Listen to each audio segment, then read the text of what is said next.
Les shérifs du Far West. Eh oui, vous n'en serez jamais au bord de vos surprises. On les a tous déjà entendus comme ces gars-là qui faisaient régner la loi et l'ordre à la frontière, aux côtés de leurs homologues de la population locale. Ils ont été dramatisés, glorifiés et exagérés dans les films et la littérature depuis des générations. Bah ouais, toutefois la vie d'un shérif du Far West était dangereuse, mais elle était aussi bizarre. Les faits sur les shérifs du Far West révèlent qu'ils passaient une grande partie de leur temps à faire campagne pour les élections, à collecter les impôts et à accomplir généralement des tâches au nom de leur comté qui avaient très peu à voir avec l'application du droit pénal. En tant qu'élus du comté, les shérifs du Far West représentaient un mode de vie de plus en plus réglementé à la frontière.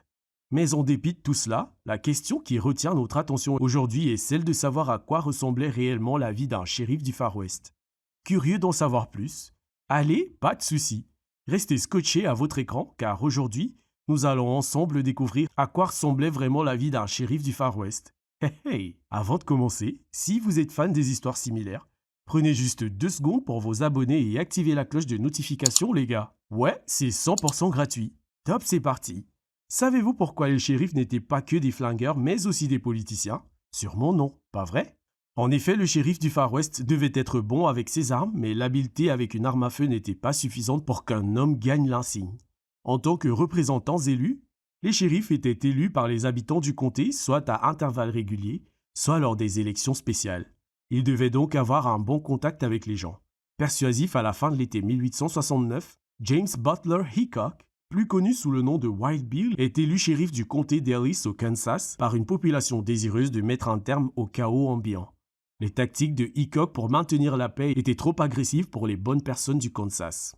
Après avoir tué au moins 2 hommes, Bill Mulvey et Samuel Strachan, Hickok démit de ses fonctions lors de l'élection régulière de novembre. Hickok a été battu par le candidat démocrate Pete Rattlesnake, avec Pete Lanahan comme son adjoint. Quel coup de pied dans l'épi lorsque le public accorde sa confiance à un type nommé Rattlesnake, bien qu'il n'ait pas gagné un autre mandat. Le bref passage de Hickok comme shérif a été crédité par un journal du Kansas pour son effort de débarrasser Hays City des personnes dangereuses. Lorsque Bat Masterson fait campagne pour devenir shérif à Dodge City en 1877, il annonce dans le journal local qu'il sollicite sérieusement les suffrages de la population pour ce poste tout en assurant à tous qu'il n'est pas un politicien.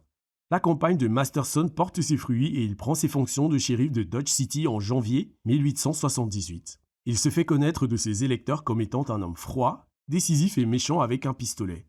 Parfois, être un shérif dans une ville du Far West signifiait vivre de longues périodes sans rien. Certains jours, le shérif ne faisait rien d'autre que d'effectuer des tâches subalternes, comme ramasser les ordures dans la rue principale. Et parfois, lorsqu'un danger réel se présentait en ville, le shérif pouvait rassembler un groupe d'hommes et les déléguer si nécessaire. Rassembler un groupe qui vient de l'expression du post comitatus est toujours inscrit dans les livres de droit aujourd'hui. En 1878, le gouvernement fédéral a interdit à l'armée d'aider les possessions civiles, rendant le rôle des civils d'autant plus essentiel au maintien de l'ordre. Des possessions supplétives comme les régulateurs du comté de Lincoln, connus pour avoir accueilli Billy the Kid, ont pris part à de nombreuses fusillades avec des postes rivaux dirigés par le shérif William Brady pendant la guerre du comté de Lincoln en 1878. Le conflit, qui a pris naissance dans le territoire du Nouveau-Mexique avant qu'il ne devienne un État, a finalement fait 19 morts. Cependant, on note également qu'ils ont traité avec des hommes de loi concurrents avec des juridictions vagues.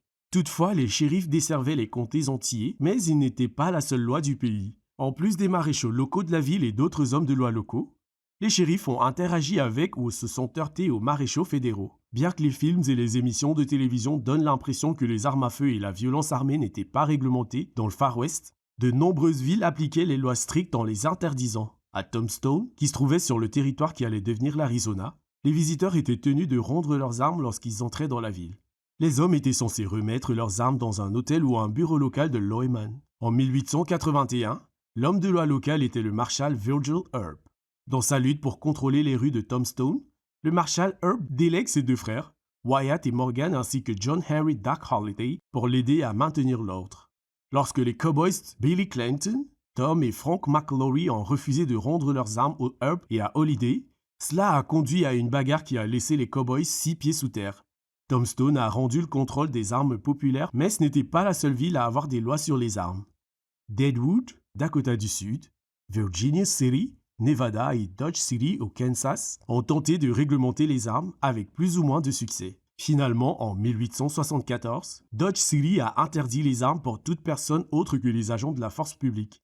Nul ne peut tirer ou décharger un canon ou une arme à feu, une arme de paix, un pistolet ou une arme à feu de quelque nature que ce soit, ni faire exploser ou déclencher un pétard ou tout autre objet contenant de la poudre ou toute autre matière combustible ou explosive sans la permission du maire.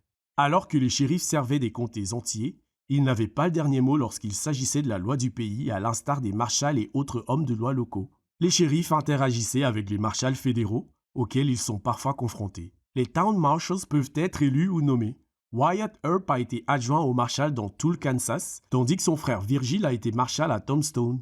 Le US Marshal Service a été créé en 1789 et avait pour mission de s'occuper des affaires qui relevaient de la compétence fédérale, comme la délivrance des mandats, l'arrestation des criminels et le transport des prisonniers. Au milieu et à la fin du 19e siècle, les US Marshals et les Deputy Marshals parcouraient le Far West, visitant des villes où les forces de l'ordre étaient peu ou pas présentes. Lorsque les Marshals américains rencontraient un shérif de comté ou un marshal de la ville, ils pouvaient travailler avec les hommes de loi locaux, mais ils pouvaient aussi être en désaccord avec eux. Par exemple, le marshal adjoint Robert Whiteman a appréhendé plusieurs adjoints locaux du shérif et un autre marshal adjoint, William J. Brady, avant d'être appréhendé par Brady à son tour. Bien sûr, il faut se rappeler qu'il y avait toujours d'autres juridictions en jeu.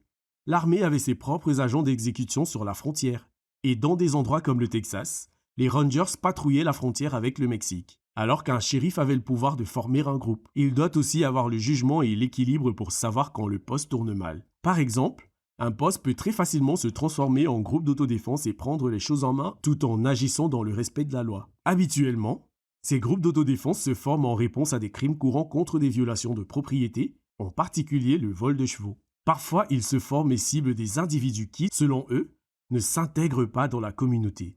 Ces groupes d'autodéfense étaient connus pour lyncher, bannir ou harceler les minorités et les femmes libres. Être un shérif dans le Far West signifiait trouver un équilibre entre les deux. D'une part, les groupes d'autodéfense pouvaient faire des ravages, mais ils permettaient également de débusquer les escrocs de la ville. Dans le Montana, le shérif Henry Plummer était à la tête d'un groupe appelé Innocent Swindle qui a pillé et tué à travers Bannock. Lorsque les citoyens de Bannock l'ont découvert, ils ont constitué leur propre équipe de justiciers pour appréhender et lyncher plus de 20 membres des Innocents, dont le shérif Plummer. En tant que shérif dans une ville du Far West, on ne sait jamais quand les problèmes peuvent survenir. Le shérif Tom Logan du comté de Nye, dans le Nevada, l'a appris à ses dépens.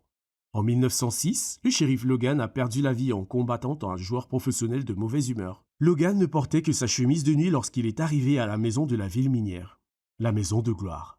Le shérif Logan a trouvé un homme nommé Walter Barrio se battant avec May Biggs, la propriétaire de l'établissement. Barrio a sorti son arme sur le shérif désarmé et a tiré sur Logan à 5 reprises, selon les témoignages. Même après avoir été frappé, Logan a été vu en train de maintenir Barrio au sol, tenant ses mains dans lesquelles ce dernier saisissait un revolver. Le shérif Logan a finalement succombé à ses blessures par balle. La première page de l'édition du soir du Sun écrivait à propos des hommes de loi que les hommes les plus dangereux étaient en train de commettre leurs méfaits au lieu de se ceindre d'armes pour une parade de rue et de faire ce que font certains shérifs pour attirer l'attention. Tom Logan était l'un des hommes les plus calmes de tout le camp et faisait toujours son devoir tranquillement et correctement.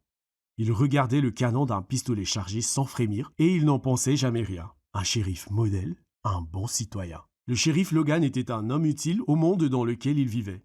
Barrio a été jugé pour meurtre de Logan, mais a été déclaré non coupable lorsque le jury a décidé qu'il avait agi en légitime défense. L'une des nombreuses tâches peu romantiques des shérifs tout au long de la semaine de travail consiste à collecter les impôts, ce que leurs prédécesseurs, les Shire Reeves anglais, avaient également fait. La collecte des impôts permettait aux shérifs non seulement de se payer eux-mêmes, mais aussi de rémunérer leurs adjoints et tout autre personnel travaillant à leur côté. Comme vous l'avez peut-être deviné, tous les shérifs n'étaient pas honnêtes. Certains shérifs du Far West étaient des hors-la-loi, soit dans leur rôle précédent, soit en même temps qu'ils servaient la loi. Par exemple, Wyatt Earp a été un hors-la-loi pendant un temps de sa jeunesse, tandis que le shérif David Updike, dans le comté d'Ada, dans l'Idaho, est soupçonné d'avoir été illégal au point d'avoir extorqué des milliers de dollars, dont plusieurs lingots d'or. David Updike est né à New York mais s'est installé à Boise, dans l'Idaho, en 1864. La même année, il est élu premier shérif du comté d'Ada. Cependant, Updike a rapidement organisé un groupe d'hommes accusés d'une série de vols et de meurtres lors du vol de la diligence de Port Canyon en 1865. Il devenait clair qu'Updike était impliqué dans des activités véreuses. Il a fourni aux criminels des armes pour le crime qui s'est soldé par 5 meurtres présumés et la disparition de 75 000 $ d'or. Updike est ensuite impliqué pour détournement de fonds publics et démissionne de son poste de shérif. Il a été exécuté par un groupe d'autodéfense en avril 1866. À ce jour, l'or n'a jamais été retrouvé. Tout ce que nous avons vu dans les films nous dit le contraire. La vie d'un shérif du Far West était souvent désordonnée et peu glorieuse. Et on a l'impression que c'était un boulot très stressant.